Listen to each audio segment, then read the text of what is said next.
As Christmas approached in 2006, a blog appeared called All I Want for Christmas is a PSP. Charlie was trying to help his buddy Jeremy get the popular but expensive handheld entertainment system as a holiday gift. It took only a short time for dozens of people to check the publicly available domain registration and learn the site was registered to a marketing agency called Zipatoni. The firestorm erupted. Some of the comments posted to the blog included these.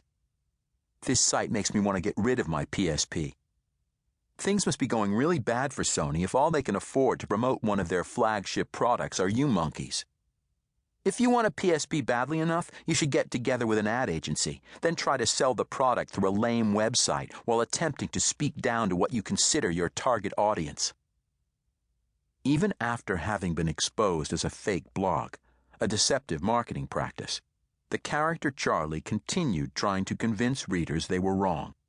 Writing in a faux hip-hop style, Charlie said, "Yo, where all you haters come from? Just 'cause you ain't feeling the flow of PSP doesn't mean it's some mad fake website or some... You all be trippin'." But the denials only sparked further commentary, which spilled over into message boards. Eventually, Sony had to come clean, posting this message on the blog. "Busted, nailed, snagged. As many of you have figured out, maybe our speech was a little too funky fresh. Charlie isn't a real hip-hop maven, and this site was actually developed by Sony. Guess we were trying to be just a little too clever. From this point forward, we will just stick to making cool products and use this site to give you nothing but the facts on the PSP. Sony Computer Entertainment, America." The site is gone now. Recognizing it as the embarrassment it was, Zipatoni and Sony pulled it down. However, if you want to see what it looked like when it launched, halfway through its life, or just before it was deleted in mid-2007, all you have to do is visit the Wayback Machine at archive.org, where websites live on forever.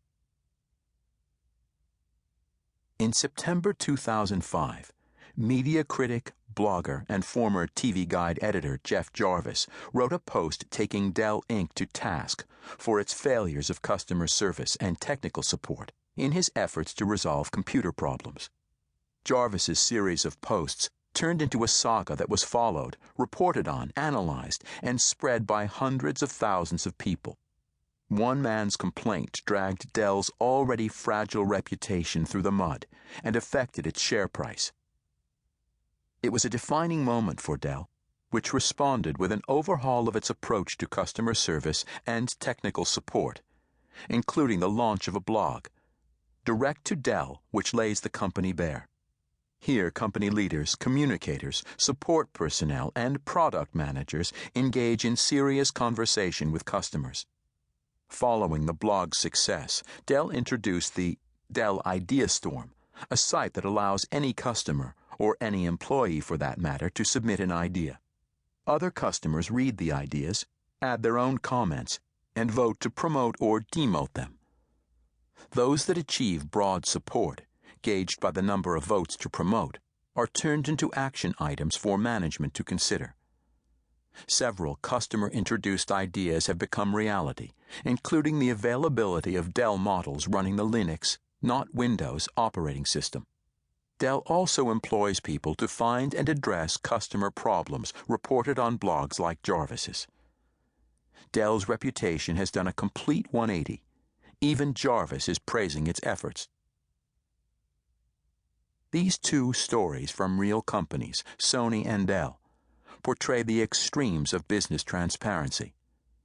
Sony introduced a fake identity into an environment where reputation is based on authenticity. It was caught, as inevitably any attempt to deceive will be unveiled, and paid the price with a damaged reputation. Dell, however, began respecting the issues people raised and making their employees accessible to customers. Dell talked openly about problems and engaged customers in conversation about how to fix them.